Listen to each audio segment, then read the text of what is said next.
ალმები ამ თემაზე თქვენი გამოხმაურებაც საინტერესოა სხვათა შორის ბოლოდროინდელი რიტორიკის ფარგლებში ჩაჯდა ბოლო განცხადება კახიკალაძის ევროკავშირის ელჩის მიმართ, რომელმაც ქართული ენაც შეისწავლა და მისი მცდელობები ადგილზე, რომ ეს ურთიერთობები რაღაცნაირად იყოს ისეთი, როგორიც უნდა იყოს, მოკლედ საპასუხო ტიპის თავდასხმებს იღებს. როგორ გამოიხმაურებოდით თქვენ ამას? მოგესალმებით, მივესალმებით თქვენს მაყურებელს და მადლობა მოწვევისთვის. მე დავიწყო თქვენი ბოლო რეპლიკით ისეთი, როგორიც უნდა იყოს ეს ურთიერთობები. სანამ ქართულ ოცნებას აქვს მიტაცებული ძალაუფლება და სანამ უზურპირებულია ყველა ინსტიტუცია ამ ქვეყანაში, მანამ ჩვენ გვექნება აღრეული ღირებულებების რეალობა, სადაც მტერი იქცა მოყვარეთ და მოყვარე მტრად, ხო, ანუ მტრის არ ცნობი მოყრის მგმობი რაღაც მსგავს ვითარებაში ვიმყოფებით. ამას ვსაუბრობ, იმიტომ რომ რეალურად ქართული ოცნების რეჟიმი დაშორებულია იმ ღირებულებებს, იმ ცივილიზაციურ ღირებულებებს და ქრისტიანულ ღირებულებებს, რაზეც დგას ზოგადად ეს 27 სახელმწიფოს ერთობა, სადაც ყველას აქვს თანაბარი უფლება-მოვალეობები და მათ რო კითხოთ სუვერენიტეტს გვართმევენ. რაღაც ცივი ომის ფაზაში ვიმყოფებით ჩვენს მეგობრებთან, ხო, და ვეხუტებით აქედან მტერს. სინამდვილეში რაც უნდა ვიცოდეთ, მანამ სანამ ეს ვითარება არსებობს, მანამ სანამ ამ ადამიანებს აქვთ მთელი სახელმწიფო, ეს თქვათ, მორგებული ერთი რუსი ოლიგარქის ინტერესებზე, რუსი ოლიგარქის, რომელიც რუს ოლიგარქად იქნა აღიარებული ამერიკის შეერთებული შტატების სახელმწიფო დეპარტამენტის მიერ და ამ საფუძვლით არის დასანქცირებული, მანამდე ჩვენ ვიქნებით ამ ვითარებაში მუდმივი ქაოსის, დესტაბილიზაციის და დაპირისპირების და არასდროს გვექნება შანსი იმის, რომ მოვიპოვოთ რაღაც მართლა რეალური, მყარი, სტაბილური მშვიდობა, უსაფრთხოება და განვითარება, რაც ყველას ასე ძალიან გვინდა. კი ბატონო, ნიკა, მინდა რომ შიდა პოლიტიკურ ამბებზეც ვილაპარაკოთ, იმიტომ რომ ოპოზიციური რვიანი, ასე ვუწოდეთ, ასე უფრო მარტივია, რომელიც ბოიკოტში თუ წინააღმდეგობაში მყოფი პარტიების, როგორც გნებავთ, ისე უწოდეთ. კი ბატონო, წინააღმდეგობაში მყოფი პარტიების გაერთიანება დაანონსდა თუ არ ვცდები დღეს 9 საათზე განცხადების გაკეთება. მესმის რომ ეს 9 საათზე გაკეთდება, მაგრამ აინც წინსწრებათ რომ გვითხრათ რაღაცნაირად რა გეგმით, სქემით აპირებთ სიარულს, რაღაცნაირად დროის გაჩერება როგორ გაქვთ, აი 5 ოქტომბრამდე, შემდეგ, იმიტომ რომ რაღაც მნიშვნელოვანია ამ ხრივ რაღაცნაირად თარიღების მონიშნა შეიძლება. მე არ შევხედავდი როგორც 5 ოქტომბრამდე, 22 აგვისტომდე, 10 სექტემბრამდე და ასე შემდეგ. მე არ მგონია ზოგადად სწორი ცოცხალ პროცესში, წინააღმდეგობის ცოცხალ პროცესში თარიღების დაკიდება და თარიღების დაკიდება, რომ თითქოს ეს თარიღი იქნება გადამწყვეტი და ასე შემდეგ. ასე არა, მაგრამ აი რაღაცნაირად გეგმის განსაზღვრა რაღაც პერიოდებით, იმიტომ რომ რაღაც გაწელილ კრიზისში ყოფნაც კი რაღაც ემოციურ არ ვიცი. დაღლილობას იწვევს ემოციურად საზოგადოებაში. მესმის რაც საუბრობთ, უბრალოდ მე აქ მინდა უბრალოდ ხაზი გაუსვა, იმიტომ რომ ხშირად არასწორად იგებს ამას საზოგადოება, რომ თითქოს რაღაც 5 ოქტომბერს ყველაფერი დასრულდება, ან 10 აგვისტოს, ან 15 აგვისტოს ასე შემდეგ. არა, დაკიდებულ თარიღს ვინც ვინმე შესთავაზებს, ის უბრალოდ ატყუებს საზოგადოებას და მათ შორის არც ვარდების რევოლუციის დროს ამ ქვეყანაში არავინ არ იცოდა, როდის მოვიდოდა ისრულებები, ადამიანებმა იცოდნენ, რომ იქ საკუთარი პრინციპების, ხედვების და იდეალების გამო უნდა მდგარიყვნენ მანამ სანამ საკუთარ სტრაფი პროცესი მანამ სანამ მივდივარ, მივალ მაგამდე ზუსტად, მანამ სანამ იმ შედეგს არ მიაღწევდნენ, რისთვისაც უნდა მიაღწიათ. არ იცოდნენ მათ შორის არჩევნებიდან 23 ნოემბრის არჩევნები რაღაც 20-დღიანი პროცესია. ჩვენ ახლა 250-დღიან პროცესში ვართ. შეიძლება უფრო მეტიც. სისტემა სხვა იყო და განსხვავებული ვითარება იყო ზოგადად ქვეყანაში. უბრალოდ წინააღმდეგობის მოძრაობების ტრადიციებიდან გამომდინარე არ შეიძლება მსგავსი თარიღების დაკიდება. რაც შეეხება იმას, რა მოხდება 9 საათზე და ასე შემდეგ. ერთ-ერთი რაც უნდა ვიცოდეთ და რისი უფლებაც მაქვს ამ შემთხვევაში საჯარო თქვა არის ის, რომ ჩვენ როგორც აქამდე მოვედით 9 საათზეც იქნება გაცხადებული ის შემდეგი ნაბიჯი, რისი პირობაც დავდეთ.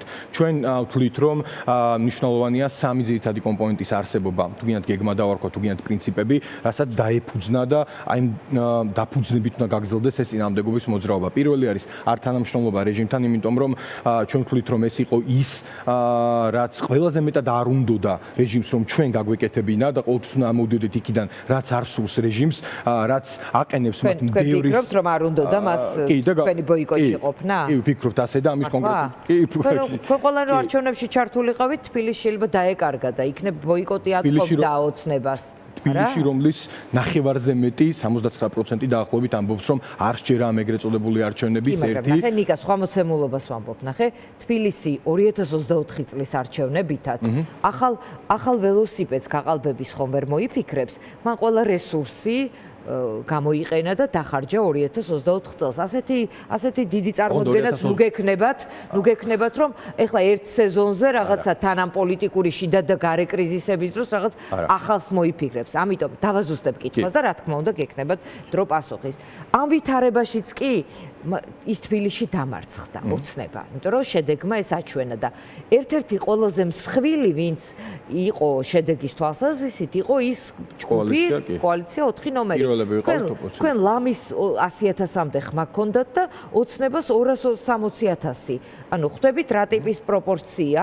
მე რომ მოცნების ადგილზე ვიყო, ღმერთმა დამიფაროს, მაგრამ არ ვიცი, ხო იცით, იარლიყების მიწერა არც თქვენ პარტიას ეშლება და არც სხვა პარტიებს და არც სხვადასხვა აქტივისტებს, მაგრამ აუცილებლად ენდომებოდა ჩემი დაკვირვებით ოცნებას თქვენი ტიპის პარტიის გამოთიშვა არჩევნებით, იმიტომ რომ კიდევ იგივეს ხომ არ იზამს ამ ხელად დაკვირვების ქვეშ. ამიტომ ძალიან სადავოა ოცნებას რა უნდა.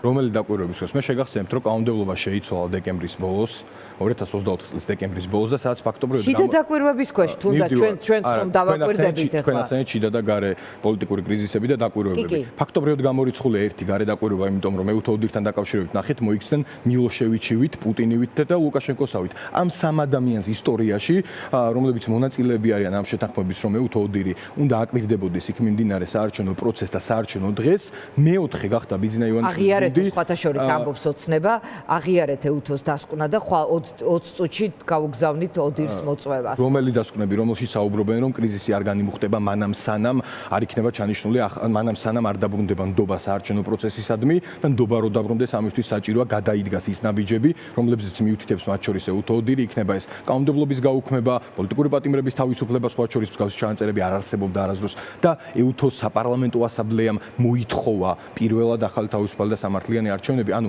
პირველად ხდება რაღაცები ისტორიაში, ზოგადად სოფლიო საპარლამენტო ასამბლეა უფრო თავისუფალი. სხვათა შორის ეუთოს გენერალურმა მდივანმა ასევე ოპოზიცია გააკრიტიკა, რატომ არ ისარგებლეთ თქვენი მანდატები და რატომ არ აიღეთ პასუხი აუცილებლად რომ რაღაც ბუნდოვანება არ დარჩეს. თქვენ რადგან ახსენეთ ამ შემთხვევაში თქვენ კი არ გეპაექრებით უბრალოდ აზრებს. გეპაექრეთ კი ბატონო, სხვა მოპაექრე როცა არ ვცდილობ რომ ეს მისია რადგანაც ახსენეთ შიდა და გარე დაკვირვება, ფაქტობრივად გამორიცხულია ერთიც და მეორეც. იმიტომ კანონები, რომლებიც იქნა მიღებული, ეგრეთ წოდებული კანონები, რეალურად გამორიცხავს, მოდი ძალიან მარტივი მაგალითებით, რომ თქვა ეუთოდირზე სადამკვირვებლო მისიებზე ვთქვით, რომ მათ ჩამოსვლის, ეს თქვა არ მოიწვიეს და შემდეგ უკვე დაკვირვების უფლება ქვეყნის შიგნით აეკრძალათ, ანუ პირადობის გადამოწმების უფლებაც კი აეკრძალა და იმ აპარატზე დაკვირვების, ხო, ანუ აღარ შეგვეძლება მინიმალური ეგრეთ წოდებული კარუსელის პრევენცია თუ არა დაფიქსირება, რის გამოც არ შედიხართ ამ მე უბრალოდ საზოგადოებას მინდა რომ რეალობა აუსახო ბოლომდე, რადგან ეს ხომ არ არის თქვენთვის შემაფერხებელი, რის გამოც უარს ამბობთ ამ არჩევნებზე. რადგან კითხვის ნაწილი იყო, ეს არის ფაქტორი.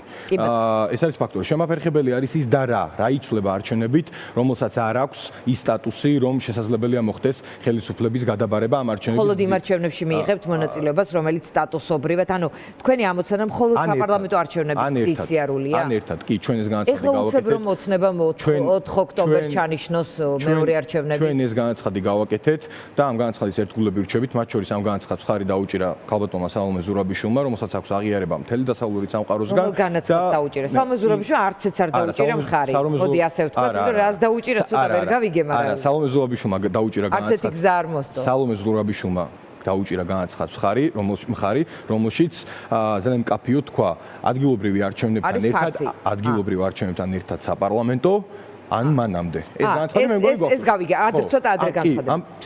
იმის წინამდებარე განცხადება. ეხლა რომ 4 ოქტომბერს იყოს ორი არჩევნები ერთად, თქვენ ჩაერთვებით ამ არჩევნებში. გააჩნია პირობებს, ჩვენ ხო თქვით, რომ რეალურად ჩვენ რისთვის ჩვენ ვიზით სტატუს-კოს შეცვლისთვის. სტატუს-კო რომ შეიცვალოს, ამისთვის საჭიროა რეალურად რეჟიმმა შეასრულოს ის დაკვეთა, რაც აქვს ქვეყნის შიგნით ერთი მის საზოგადოებას და აქედან გამომდინარე მისი საზოგადოების და გარე დაკვირვება და ეს ფაქტორები აღარ იმუშავებს, მაშინ რუსული სპეცოპერაცია აღარ იქნება ეს არჩევნები. დათქმებით მეთქი მისი საზოგადოების ისტორიულ მეგობრებს. თუ აქ არსებითად სტატუს-კო არ შეიცვლება, თუ აქ არსებითად არ მოხდება ვითარების ისე გადატეხვა, რომ საბოლოო ჯამში ადამიანებს გაუჩნდეთ განცდა და შეიქმნას ისეთი გარემო, როგორც იყო მაგალითად 2012 წელს, რომ არჩევნების დღემდე იცოდა ყველამ, რომ ვითარება შესულიყო, ეს სურნელი ტრიალებდა, ხო, ამაზე ყველა საუბრობდა და დღეს მათ შორის საუბრობენ იმ გუნდის, მაგრამ ყველა გძნობდა მაშინ 2012 წელს. იმ გუნდის წევრები საუბრობენ, მათ შორის ლიდერები, რომ იცოდნენ, რომ არ წყდებოდნენ, ხო, კი, საუბრო საჯაროდ აქვს ეს განცხადებები გაკეთებული.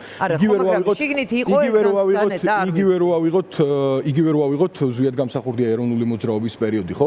არსობრივად სტატუს კო როდესაც შეიცვალა, როდესაც ნამდვილად რუსულ არჩევნებში შევიდა ზვიადგამსახურდია, კი შეიცვალა წესები, მაგრამ გადატეხილი ხო ვითარება, აქ ჩვენ არ გამოურიცხავთ ზოგადად არჩევნების ჩვენ არ უარყოფთ ზოგადად არჩევნების იდეას. ახლა ჩვენ ზვიადგამსახურდიას ტიპის პოპულარული ფიგურა ოპოზიციაში არ არის, თორე ეს 2024 წლის არჩევნებზე შეიცვლებოდა. ჩვენ ის ვიცნობთ თქვათ, რომ რეალურად ვითარებაც განსხვავებულია, დაკვეთაც სხვა არის. განსხვავებით 2013 წლისგან, განსხვავებით იმ პერიოდისგან, როდესაც ადამიანები რაღაც ერთი ლიდერს ენდობოდნენ. ხო, საზოგადოება ელოდებოდნენ, საზოგადოება გაზრდილია და რეალურად ელოდება იმას, რომ მართლა იქნება დაკვეთა იმაზე, რისთვისაც 2019 წლის 20 ივნისიდან ვიბრძოლეთ. ეს არის კოალიციური დაბალანსებული მართლობა, ხო, სხვა ჯგუფების. ამიტომ პროცესი თან ერთად შეხვალთ კოალიციაში, კოალიციურ მთავრობაში. პროცესი ეს რა პარტია რეალურად არის ხოცებად მონათლულ გახარიას გუნდთან თუ მოღალატედ მონათლულ ლელოსთან ერთად ვისთან ხედავთ კოალიციაში? მოღალატედ მონათლულ ლელოს გუნდთან ერთად? ლელო, ხო, ლელოს უღალატესო, მაშინ შედიან რუსულ სპეცოპერაციაში. ლელომ ჩემი აზრით პროცესს უღალატა,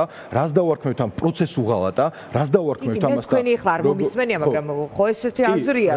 ხო, ყველა სხვადასხვანაირი შეფასებები აქვს, შეიძლება ვიღაცამ ღალატი დაარქვას, ვიღაცამ თანამშრომლობა რეჟიმთან და ასე შემდეგ. ოღონდ ხო, საბოლოო ჯამში ლელომ რაც გამოავლინა, ეს იყო მათი არათანმიმდევრულობა და უპრინციპობა ამ საკითხის გარშემო.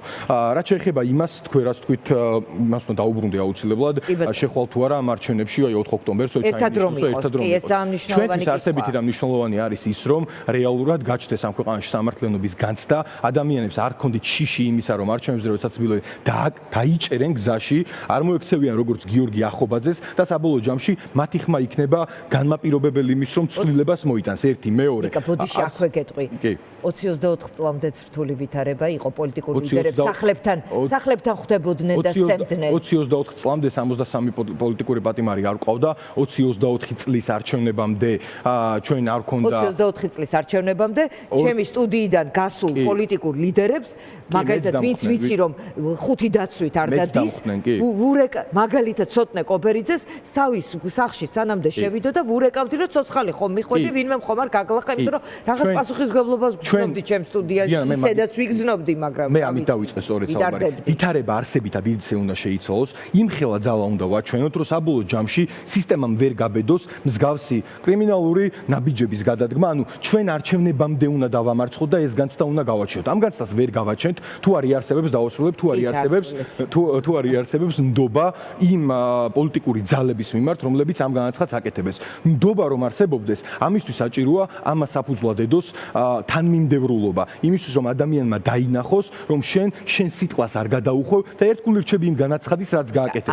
თანმიმდევრულობა საბოლოო ჯამში აჩენს იმ ერთობას, რაც თუ პარლამენტში არათანმიმდევრულია ლელო, როდესაც მანდატს აგდებს და მიდის თვითმმართველობის არჩევნებში, იმიტომ რომ მე თუ მკითხავ, ყველას უნდა აიღო ხელში ის მანდატი, იმიტომ რომ ის შეიძლება მეტი ქონდა.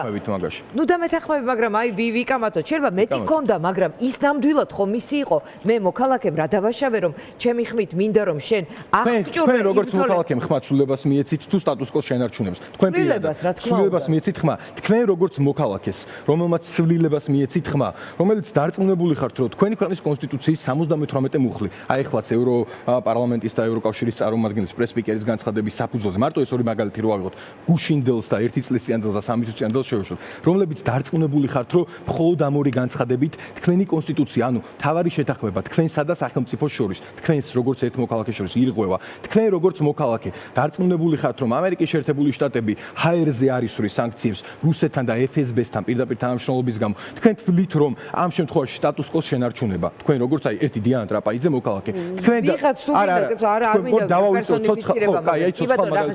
ცოცხალ მაგალითებზე ვისაუბროთ. თქვენ თვლით რომ ამ სტატუს კოში, რომელიც ახლა გვაქვს, რომელიც საუბრობდით რომ ცოტნე კობერიძე სახლში მისვლამდე ვურეკავდი მაინტერესებდა მშვიდობით მივიდა თუ არა და უსაფრთხოდ მივიდა. თქვენ თვლით რომ ამ ვითარებაში თქვენ შულს ექნება თავისუფალი, უსაფრთხო, ბედნიერი გარემო. მაინტერესებს მანდატი რომ ხელში არ დაიკავე ჩემ შულს თავისუფალი, უსაფრთხო, ბედნიერი გარემოა.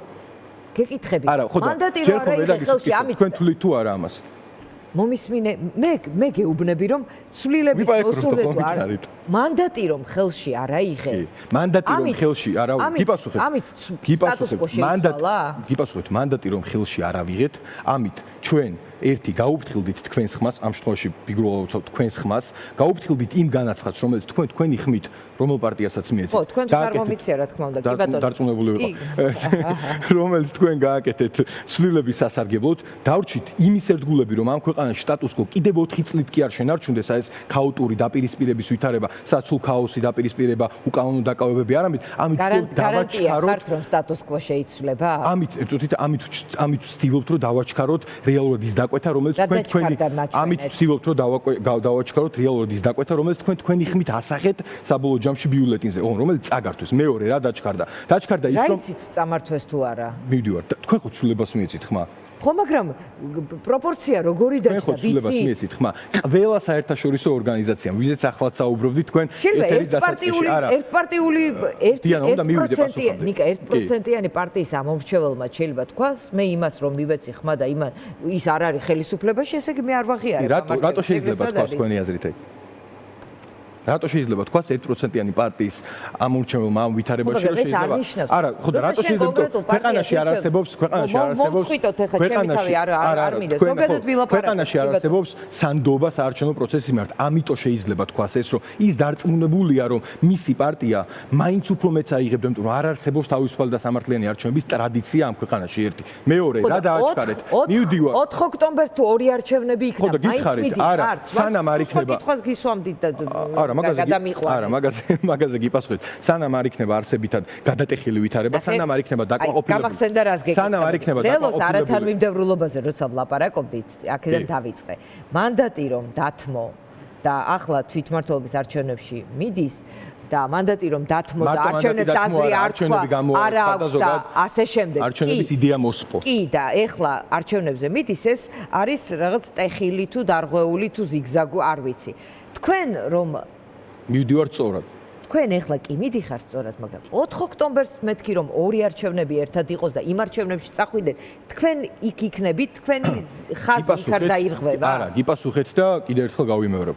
თუ სტატუს კვო რეალურად შეიცვლება, ანუ რეალურად განჩნდება განცდა იმისი, რომ ეს არჩევნები იქნება მიახლოებული მაინც თავისუფალ და სამართლიან არჩევნებთან. ანუ მივდივარ, არა, რეალობაში ხართ, სადაც ფიქრობთ, რომ ივანიშვილი ამ განცდას გაგიჩენთ თქვენ, რა კაი წარმოქმნა ივანიშვილმა არაფერი არ უნდა გამიჩინოს, დიანა, არც მე და არც საზოგადოებას. ეს რეალურად ჩვენ ამ შემთხვევაში პროდასალონურმა პოლიტიკურმა ძალებმა და საზოგადოების აქტიურმა და არა მხოლოდ აქტიურმა ნაწილმა ერთად უნდა განვახორციელოთ ეს და ვაიძლოთ. ანუ მოდი ცოტა უხეშად რო ვთქვათ, უნდა წამოვიყვანოთ ყველაფერი იმაზე, რომ საბოლოო ჯამში ის მოთხოვნები დაკმაყოფილდეს და ამის შემდეგ ჩაინიშნოს ისეთი არჩევნები, რომელიც რეალურად ასახავს ხალხის ნებას. ამ შემთხვევაში ძალიან მინდა ასეთი არჩევნები.